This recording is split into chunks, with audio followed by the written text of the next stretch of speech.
I paint stuff, everything, anything.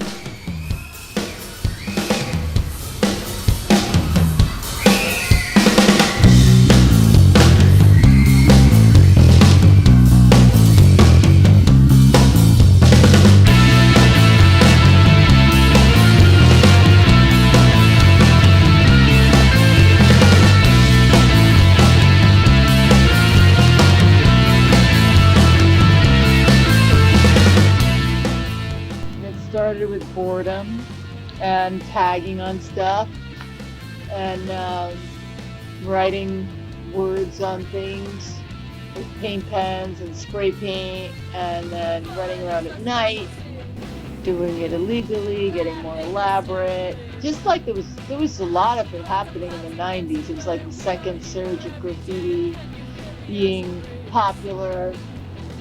Never in my wildest dreams did I think it would become my job. At that point, it didn't even exist as a career. These like quickie mural things, they didn't exist. There was like fine art murals that were months in the planning and tens of thousands of dollars, and then there was graffiti. And there wasn't this in between. And I like to think that I was part of that beginning of this thing that is now huge, where there's murals everywhere, and murals can go up in a day, and you know, most people can afford a mural these days, which I think is really cool.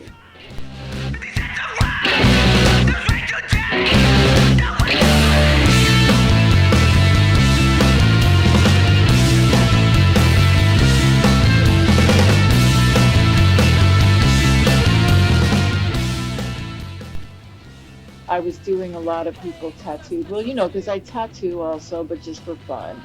Definitely not professional. I kind of like to keep it as a joke, really. Just for friends, you know, hanging out casually, tattooing. Hide your crimes and tell your lies. Do you like your surprise? Can you hear the children say? We have nightmares every day. Don't be shy, come inside. You will hate what you will find here at the Fun Factory. This is the Fun Factory. This is the Fun Factory. We are the Fun Factory.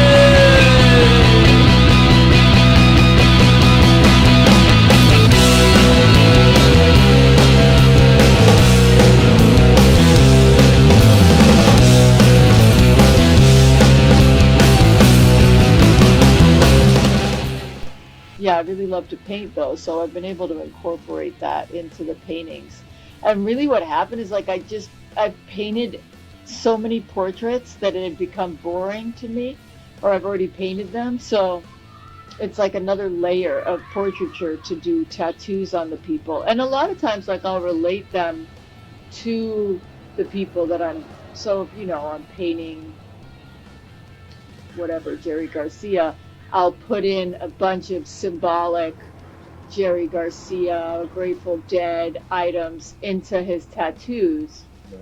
So it's like another layer of portraiture on top of the portrait, in the portrait. And it also gives it like kind of a twist, you know, like a modern twist.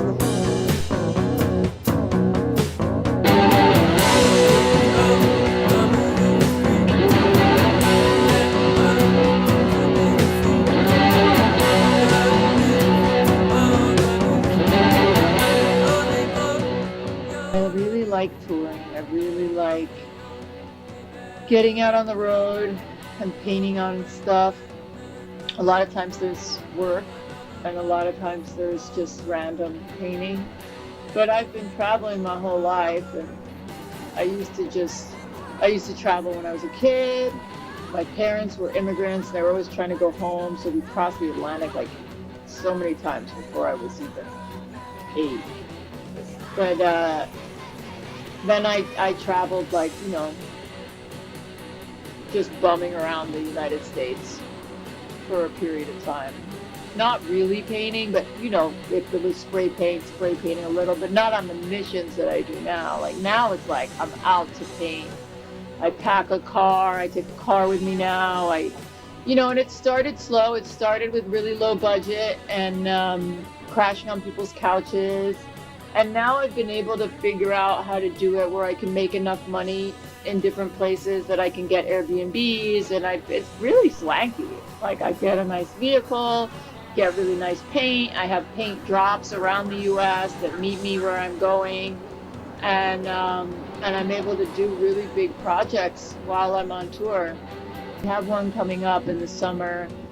I'm gonna hit like a big job in Iowa, and do some stuff in Indiana and some stuff in Montana. So I do the northern in the summer usually, and I do the south, which I did in November, December. I went across the 10, and I did Florida, Texas, New Orleans, Arizona. Actually did Mississippi also this year, which was a new one. So I'm always trying to just hit everything. And really, it's like there's these amazing people out there in remote places that I haven't been to that somehow get a hold of my work, whether it's through someone they know or the internet, and they just make it happen. Yeah, there's a lot of stuff like that. There's a lot of places that I paint that didn't really have murals or street art. Bisbee I did. Bisbee, Arizona, I've done so many pieces. Like, I think like over 100 for sure. And in Indiana, over 100 for sure. Well, in, I guess it's like the old school graph terminology is to add rock to the end of things. It's like a whole hip-hop thing.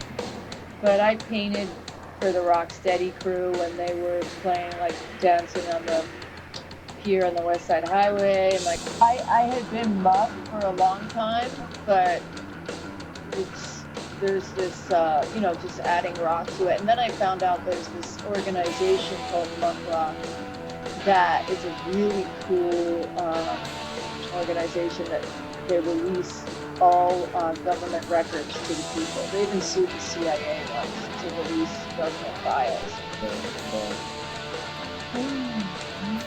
This is crazy. I went in 2015 to Greece to see my relatives that I hadn't seen in 10 plus years. And I was there, and I went for a run, and I ran into a Syrian refugee camp, a massive refugee camp. And I was one of the first people on the scene that like was recording. I had my cell phone. I think I was doing Snapchat or Instagram or something. I was like, look at this shit. There's massive thousands of people in this camp at the harbor. There was all these Syrians who had been coming over to Lesbos Island on little blow-up dinghies and waiting there to try to get into Europe. And it was before it was in the press or any media attention. So they saw me filming and they were like, we need media, you with the media? And I was like, oh, I just have social media. Like, I don't know anyone in the media. And they were like, we just need attention. And I was like, well, I'm a painter. I'll paint a mural. And so I ended up painting this massive mural in the refugee camp that was inside of this old building by the harbor. And it was like a Syrian girl with a Greek flag wrapped around her head, like sheltering her. Because I was so proud of I'm Greek and my family there, I was so proud of everyone for harboring these people. I did that, and all these people on Instagram and Facebook started asking me, how can we help? Because they were like sending money, and we were buying them water, and then sodas, and food, and bathroom stuff, and cigarettes, and like whatever, and it was just such a great experience driving around, like passing stuff out, or walking around, just giving stuff to people, and hanging out and doing the mural. It was an awesome experience, and the mural ended up getting on freaking CNN, getting on, all these big media outlets, and of course, all that stuff ended up becoming huge news because so many refugees landed on Lesbos.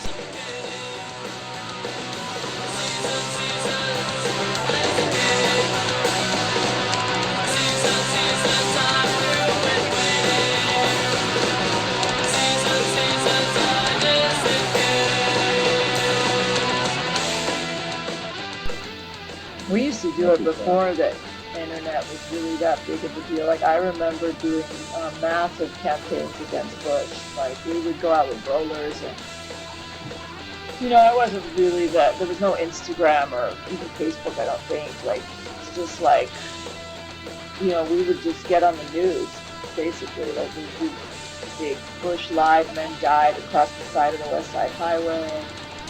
And we didn't even put our names up because at that point, like political graffiti, I don't know if it still is, but it was charged as an automatic felony if you did anti-government graffiti. So that was the difference between if you got caught writing your name or you got caught writing anything anti-government. I'm just here to be of service. If you came and let me know. So that, I'm just down. I'm just here to do what I can do. And I still just try to paint for everybody, meet them where they're at.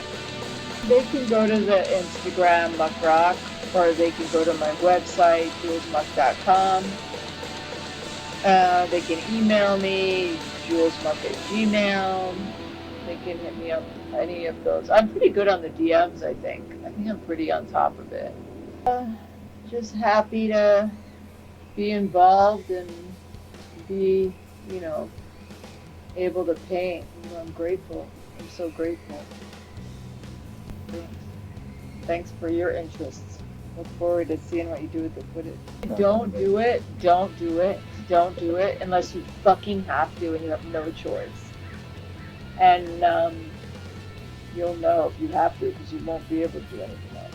Like I really tried hard not to do this art shit. Like I really did. I tried to be a mechanic, I tried to work at AMCO, I tried to go to school, I tried to do fucking medical shit, I tried to do something useful doing it. And I don't need to tell you anything because you have no choice.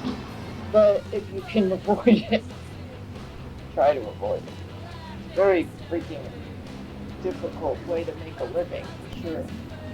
And it's emotional, very emotional. Very taxing because you're putting your soul out there to be constantly assessed and often destroyed, often cheapened. It's like, there's rewards where you get people being grateful and you get to express yourself, and that's awesome. But it's also really emotionally taxing just to be this open. It's very raw, and if you're sensitive, like most artists are, you get hurt a lot. Listen to kind of a recovery center.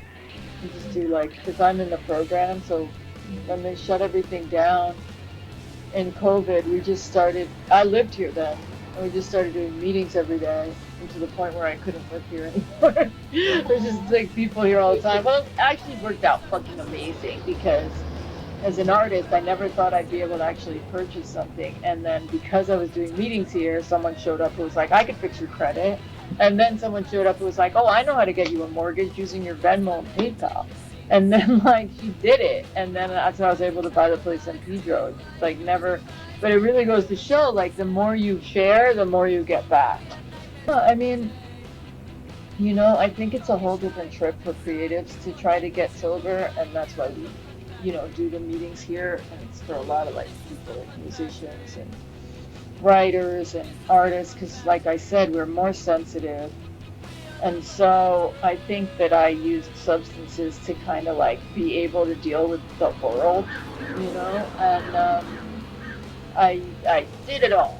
I did it all. I was a fucking junkie for 10 years. I lived on sidewalks. I slept in doorways. I did all the different. I also worked for Calvin Klein and fucking did the whole heroin chic thing. I ran the gamut of alcoholism, drug addiction, drunk, methadone, whatever.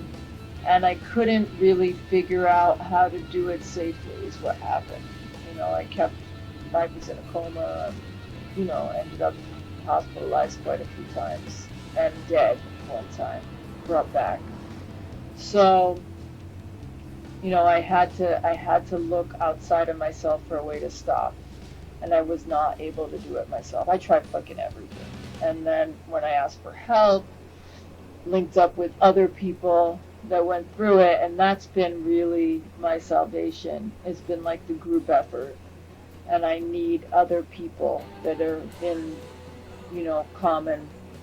share the common problem. And that's where the solution is actually, is within the problem, which is so trippy.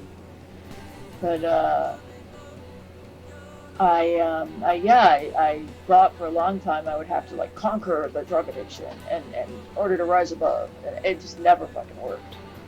So now I just rely on my fellows. I help other people who are struggling. Every day, every fucking day of my life is connecting to other people that are in the mix, whether they're just trying to get sober, they've been sober for a long time. We all have troubles, and we all we do a lot of stuff. We do the meetings, we do, gratitude exchange, we do meditations, we do all this stuff. We have a lot of events, and it's it's a group effort. And I learned to be like, I also can't be an asshole. I can't. The minute I do anything fucked up, I am the one that suffers. So I have to be really accountable, and I can't steal. I grew up as a fucking graffiti kid, so it was all about racking shit. I can't do that anymore. I can't lie, can't cheat. And it's all stuff that I've learned through, I do 12-step program. I've learned that will fuck me up. So I'm super accountable and try to keep my side of the street clean and do the most I can to give back. And we do this muck recovery thing. That's what we established here at the yard. And we just got our 501c3, so we're fully nonprofit now. Supports this place that I used to live, totally pays everything. We want to expand and be able to offer, different facilities. I'd love to get a little more space so we can have people doing creative stuff on a constant basis in a safe place. Because, as an artist, wherever I go, people just automatically assume that I would like some drugs and alcohol.